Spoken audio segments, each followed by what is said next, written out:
What is going on, everyone? It is Ztcreative, whatever you want to call me, and I'm back with a tutorial. I know it's been a long time. This is crazy, but I'm back. I'm not just uploading a video and disappearing. This is back for good. But today, I just kind of wanted to show you guys the inner thoughts and the inner mingling and the inner whatever monologue of how I come up with logo designs. In different types of logos. So this is going to be the first of a couple videos. This one's going to be mostly focused on monograms and type logos, where it comes up to typography, and you make a logo out of initials or something, or just a letter of some sort, or whatever that may be. The next video, which will probably be out next week or in a couple days, depending upon how fast and how much time I have, will be on icons and the icon type logos. The last video, or maybe last, will be a logo type video, which is basically taking typography and making a logo out of the typography instead of using just an initial or an icon or something, or accompanying them together. Very, very, very common ways to use logos. This is a very big thing that I want you guys to understand, is that this is a beginner series. This is not a series that people like every single person in the world that has a lot of experience with logos is going to want to do. Anybody who has tips and tricks for people that are learning, leave comments on what your thoughts are for helping other people as well. I'm totally open to that. And before we get started, I just kind of wanted to just put a disclaimer out there that's saying, logos in logo design is very subjective. There is, just because a logo looks bad to one person, it may look really good and serve the purpose and the function that the actual client that it was made for is intending it to do. So really understand that the logo itself is not always indicative of what the designer wants to design. Sometimes, and a lot of the time, the logo is designed for what the client and the customer or the brand or whomever you're printing the logo for, that's what it's asking for. So what it's supposed to be communicating, etc., etc. I'm sure you guys know that, but just wanted to let you guys know. It's one of the biggest things in design that designers have to do, is learn to design for the user, not for themselves always. And it was a big lesson for me, and just wanted to pass that on for people that don't know. It's a very tough thing to pull out of, for sure. And lastly, again, beginner series. I am in no way, shape, or form the best logo designer in the world. I'm in no way, shape, or form the worst logo designer in the world. I'm somebody who does them. I am somebody who constantly, is working. I do branding for a living. I've seen millions of people do logos. Everybody has their own way of doing it. The main way that I've seen that's very common is everyone uses Illustrator. I use Illustrator.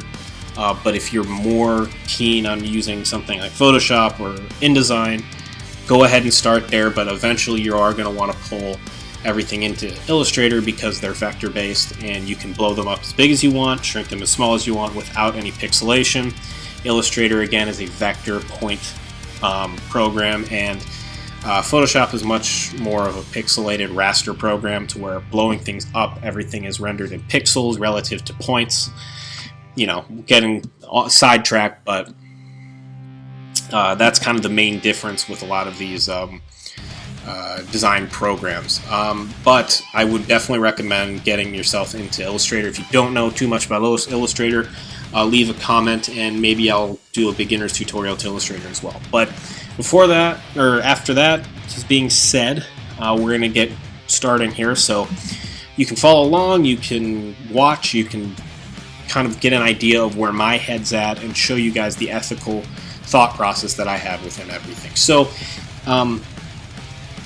as you guys can see, these two logos on the left, they were done for two people that essentially were clients that needed the same type of logos, and we're going to kind of follow this type of style right now, meaning that it's going to be a much more of a heavy, bold looking logo with a slab type serif, which if people don't know what serifs are, they're these little end notes here, and that is, very common with pretty much every typeface, but the slab serif is more of a block-looking slab, quote-unquote, and a regular serif usually is very elegant or curved, or something to that extent. But this is kind of a typical, monogram type logo that you'll see, and I kind of wanted to just do that with HD, just because that's the only thing I can think of. I just did this based on a typeface that I've seen. It's very typical, thing I drew out and just kind of put into vector style. If you guys don't have don't have the quote-unquote, knowledge of typefaces and how to make them and how to make certain letters, or you don't want to do that, you're more than welcome to use typefaces.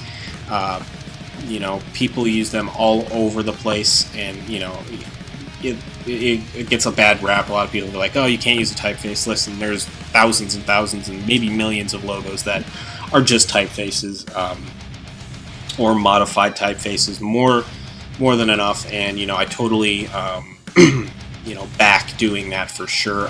But before you do that, make sure that you have the licensing for these things.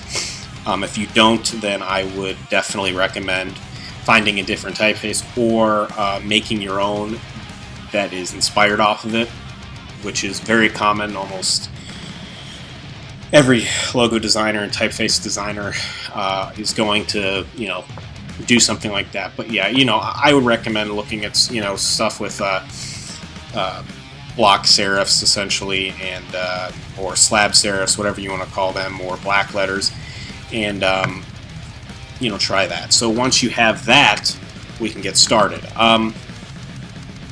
So to paint you the picture of kind of where we're going for the client, is that the client is this artificial client is going to be kind of, he's starting a clothing company. He wants something vintage, but he wants something that is timeless and something that he can use, like a seal. He can make a centerpiece, all these different types of things, kind of like a clothing brand. So he wants a crest.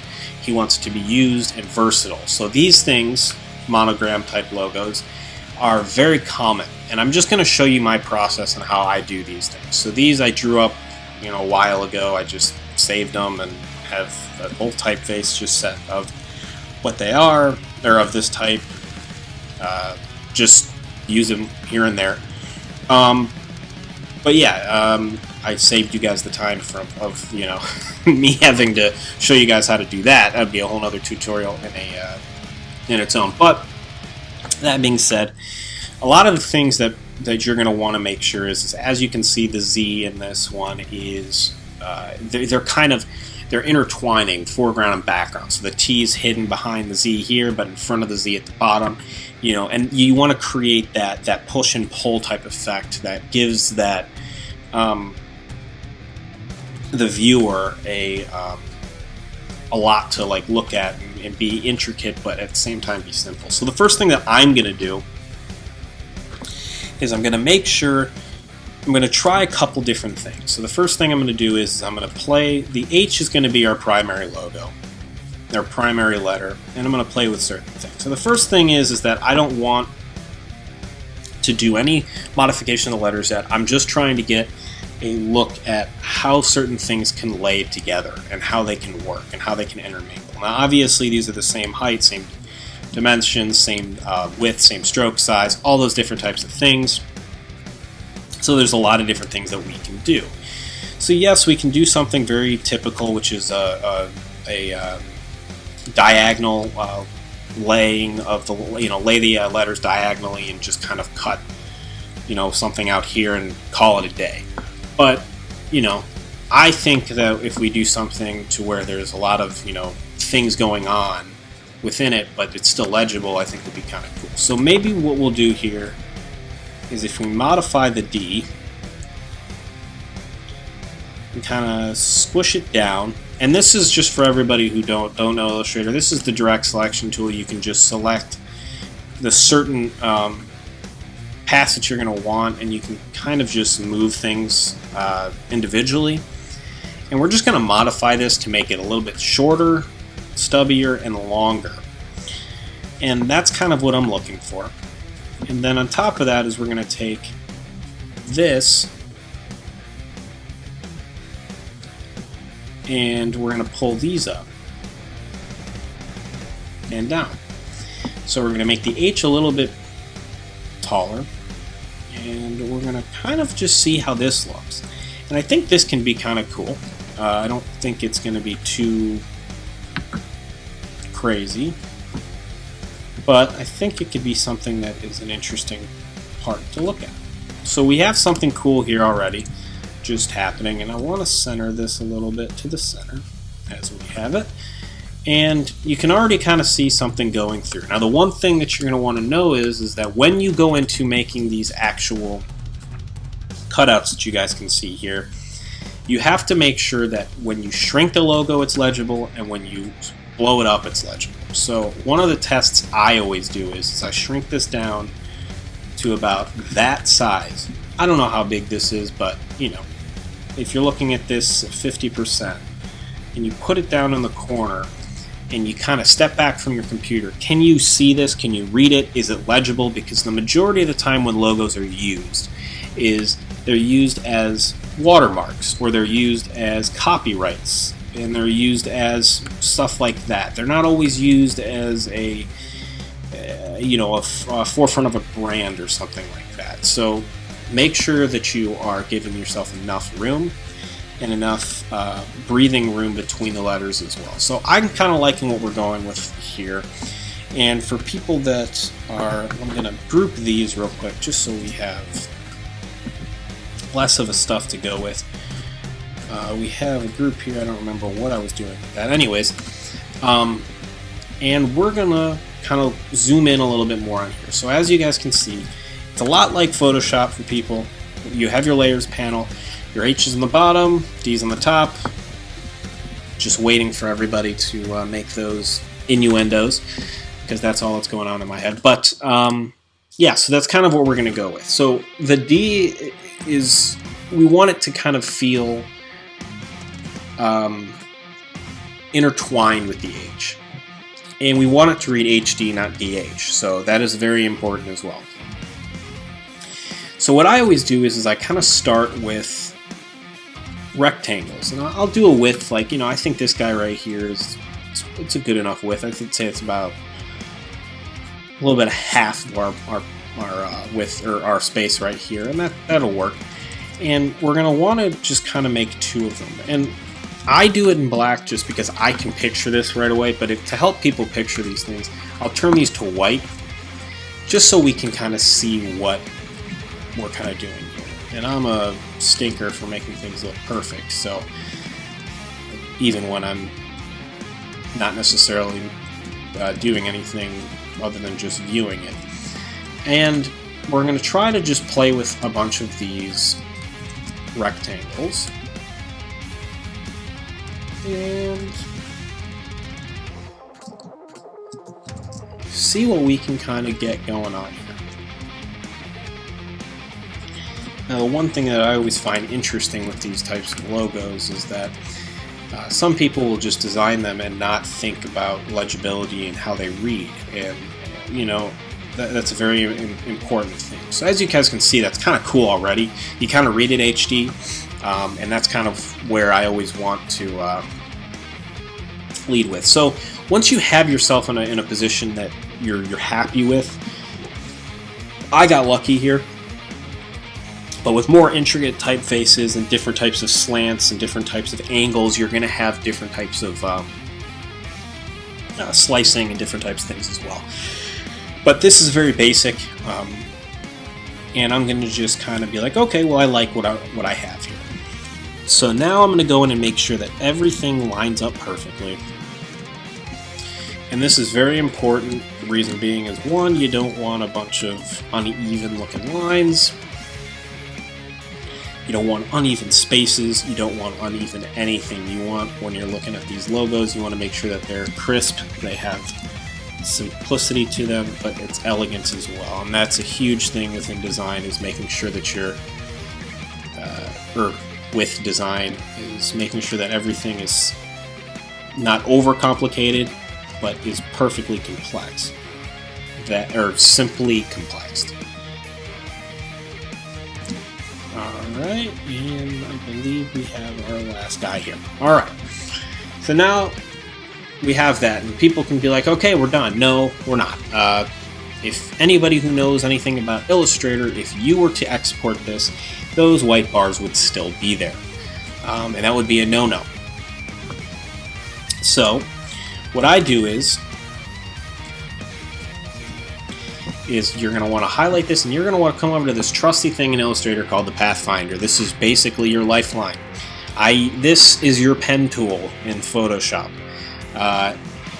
You know, I guess for lack of a better word, although the pen tool is pretty important in Illustrator, but this is like on that level of Photoshop.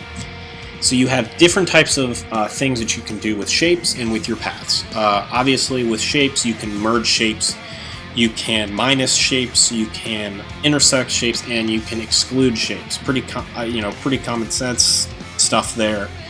Pathfinders, now this is what makes this really interesting, is your Pathfinder is every little blue outline you guys see, these little points, when they connect, it's obviously a path.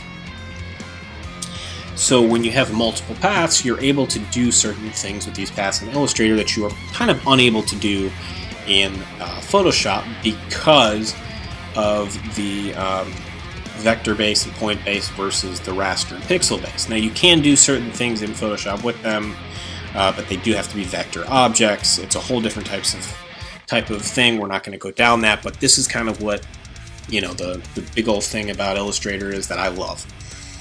So right here, we're going to basically, what everything I did is convert everything into shapes. That's why I'm using rectangles, that's why I'm doing these things, is because shapes are going to be the big thing that you're going to want to use to delete and add certain things.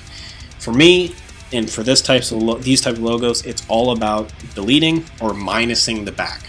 So you're going to make sure that all of your rectangles are above your D layer, and you're going to want to come over to this shape mode that says minus front. And most of the time it works, but for some reason today it doesn't want to work. That's why. You want to select everything, all those layers that you see that are going to lay over the D and delete it. Select your D and then hit minus front. Now what you're going to have left is these little small squares. You can get rid of these over the T. You're not going to use them anyways. Now once you have that done, you're going to want to take the remaining, you're going to want to make sure that these still are above your D and your H layer. You're going to want to hold down all these. You're going to want to click Shift, make sure they're all selected with the H, minus front. You're going to delete these again, and what I always do is after select everything and hit Command G to group everything, and we have a monogram type logo. Now this is one of the many different types of ways that you can do these types of logos. Again, like I said at the beginning of this video, it is very simple. It is very basic when it comes to logos. You can really start to this is a small part of it. There, you can totally build on this. You can make this totally crazy and more elegant and more complex with these with different typefaces. You can do them with different types of styles that you want to do your own type with, which is what I do. And this is just one of the type of logos when it comes to using letters and stuff like that. There are many different types of things which we will go over in the icon types of logos. Icons can be extremely difficult to do, but they can also be extremely simple to do, and it can mean everything. So once again, thank you guys for joining. Thank you guys for all of the amazing support that I have gotten just from coming back with that video. And please do me the solid, leave comments on any of those types of tutorials, any of those things. We've got podcasts coming. We've got a lot of different types of things coming to this channel. It's going to be really fun. And again, join the Discord. It's fun. We just kind of hang out, talk. You guys can hang out in chats with all of us. You guys can put your work in, get critiques from myself and many other big designers, I'm not a big designer, but other guys that are in the design world, and you guys can mingle, talk, and it's great. So again, you guys have been fantastic. I've been Zach. You guys have been fantastic, and thanks again. Subscribe.